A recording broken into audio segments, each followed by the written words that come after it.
Moin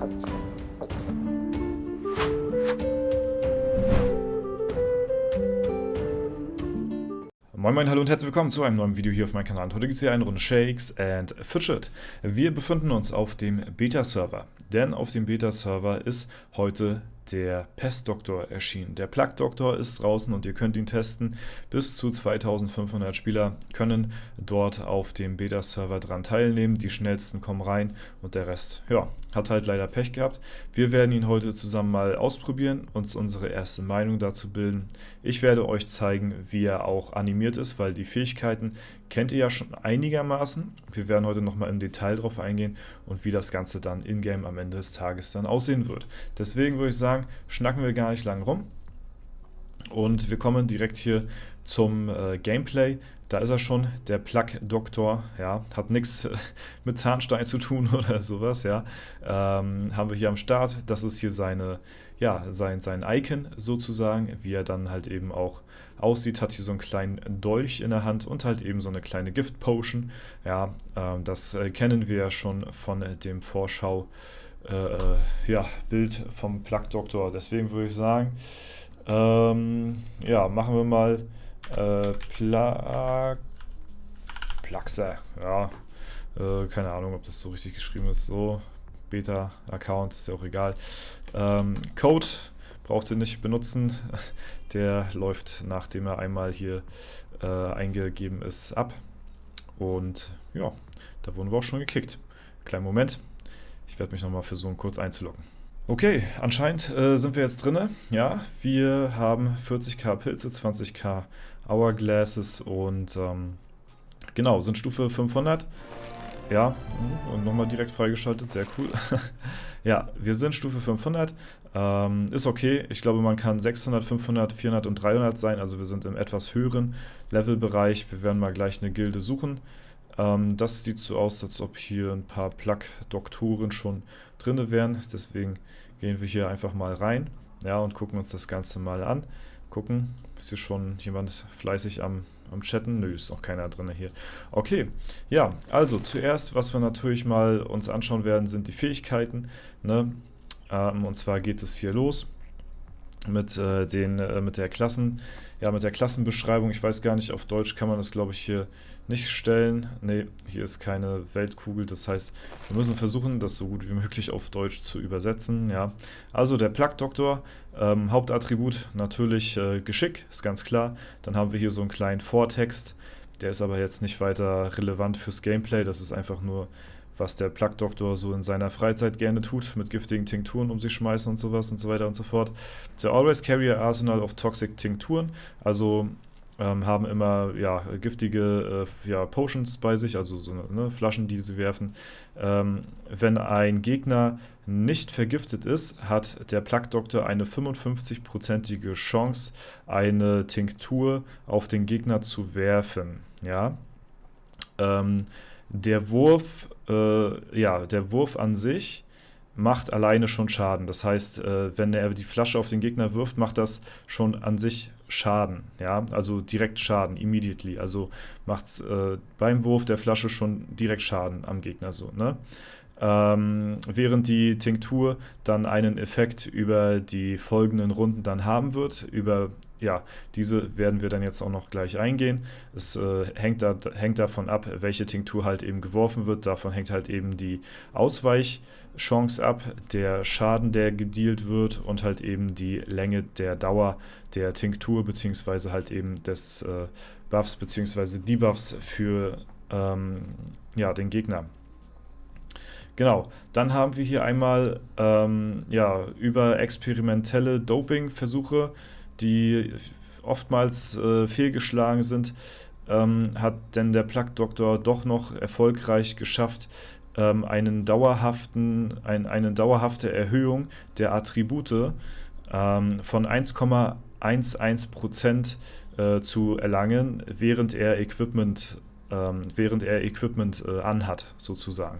Ja, das ist quasi der Klassenbonus, ja, this Class Bonus, does not take into account Gems Sockets, also es sind davon quasi nicht Edelsteine oder sowas betroffen, sondern der Klassenbonus von dieser Klasse ist quasi eine 1,11%ige Erhöhung der Stat-Punkte, wenn er sein Equipment anhat. Ja? Das ist anscheinend der ja, Klassenbonus von dem Plague-Doktor. Und der Plague-Doktor kann keine Tinkturen gegen die Magier werfen. Das ist natürlich auch nochmal klar und ich denke mal auch ja, selbstverständlich. Dann haben wir hier einmal die Fähigkeiten, die 3 verschiedenen Tinkturen, die geworfen werden können.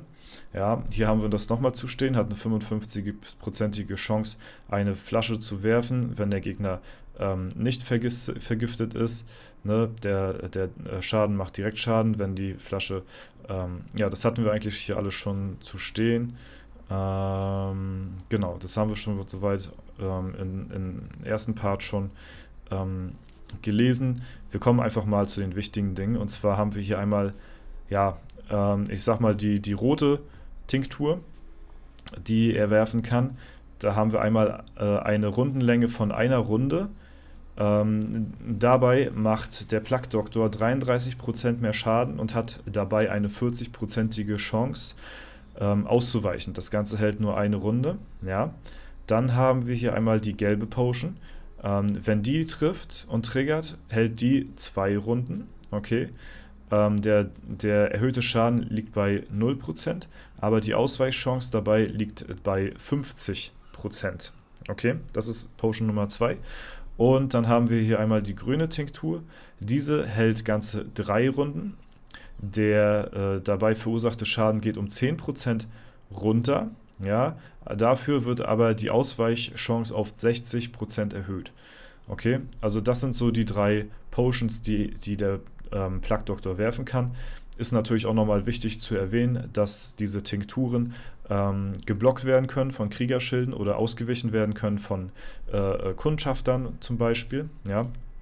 Und hier haben wir dann noch einmal die Stats von ja, dem Seuchendoktor hier, beziehungsweise ja, was halt eben auch wichtig ist, zum Beispiel Damage Reduction liegt bei 25%, also bei der Rüstung ist der Maximalwert, den man erreichen kann, 25%. Und ja, jetzt würde ich sagen, sind wir lange genug in die Theorie eingetaucht. Wir haben hier soweit alles Wichtige ja, abgearbeitet, was den Pestdoktor angeht. Jetzt werden wir den Pestdoktor mal testen. Okay, wir müssen erstmal uns auf den richtigen Rang kämpfen und wir schauen uns einfach mal die Fähigkeiten dann im Detail gegen die Gegner an. Ja, werden wir mal gucken. Da wirft er schon die erste Tinktur. Ja, und ihr seht hier schon diesen Effekt. Und beim direkten Aufprall der Flasche hat man schon gesehen, ist der Gegner bereits schon gestorben. Ich weiß nicht, wir müssen mal Leute finden, die auf unserem Niveau sind.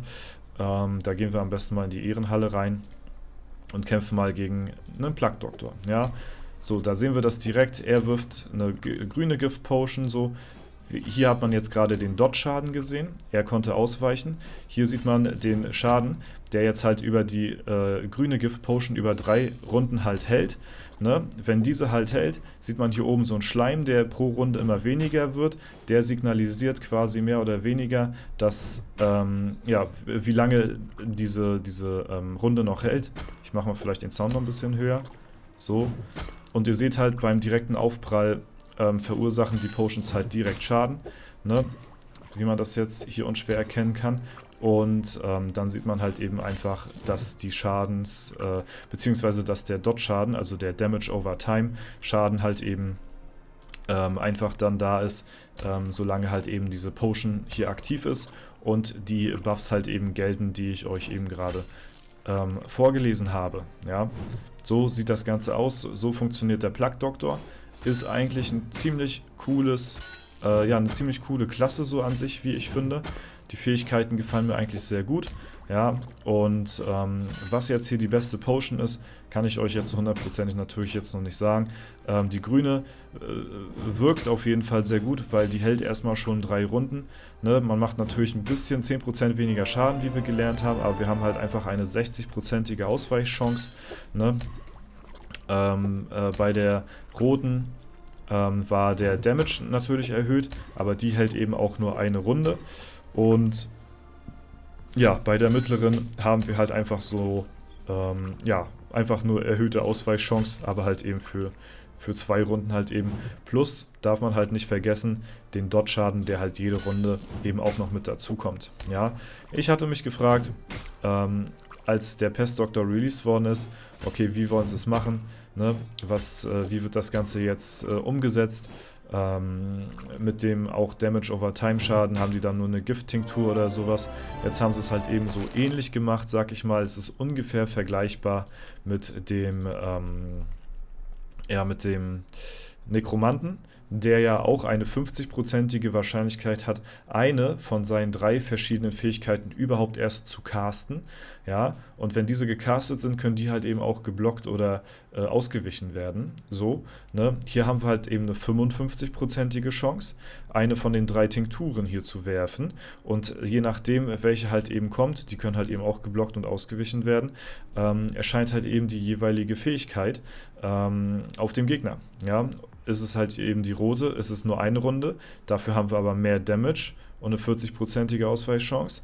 Ja, ist es die gelbe, sind es halt eben 2 Runden, nicht mehr Schaden, aber eine 50-prozentige Ausweichchance, während über 2 Runden trotzdem der Dodge-Schaden auf den Gegner triggert, plus halt der Impact-Schaden, wenn die Flasche geworfen wird, oder halt eben die grüne Tinktur, die halt eben 3 Runden geht und über 3 Runden Dot-Schaden macht. Zwar minus 10% Schaden dabei dealt, aber eine 60-prozentige Ausweichchance dadurch garantiert wird. Und ja, das finde ich halt sehr, sehr spannend auf jeden Fall. Wir greifen mal einfach weiter an, um uns noch ein paar Kämpfe hier reinzuziehen. Ne? Ist ein sehr interessantes Prinzip. Schreibt mir mal sehr gerne in die Kommentare rein, was ihr dazu sagt. Was haltet ihr so bisher jetzt vom Plague Doctor? Ist es eine Klasse, die ihr spielen werdet? Ich muss sagen, ich werde sie definitiv spielen, wenn die Klasse released wird. Ich werde sie dann nicht dauerhaft spielen, weil ich nicht auf einem Klassen-Release-Server spielen werde, weil dann jeder zweite Spieler den Plague Doctor dann hat. Allerdings ja, habe ich da nicht so wirklich Lust drauf, aber ich werde mir die Klasse auf jeden Fall im Hinterkopf behalten für EU50. Wird zwar noch ein bisschen dauern, bis dahin kommen auch noch wahrscheinlich 2 weitere Klassen raus. Aber das ist auf jeden Fall für mich eine Option und beziehungsweise eine Klasse, wo ich sagen würde, okay, da sehe ich Potenzial auf Langzeit. Also das finde ich ist eigentlich ein echt cooles Spielprinzip, so wie das Ganze hier aufgebaut ist. Und ja, macht mir jetzt erstmal so Bock auf einen Langzeitchar. So, ne? Also von den Fähigkeiten her finde ich das sehr, sehr cool. Und ja, kann ich mir vorstellen, auch längerfristig zu spielen, irgendwann mal diese Klasse.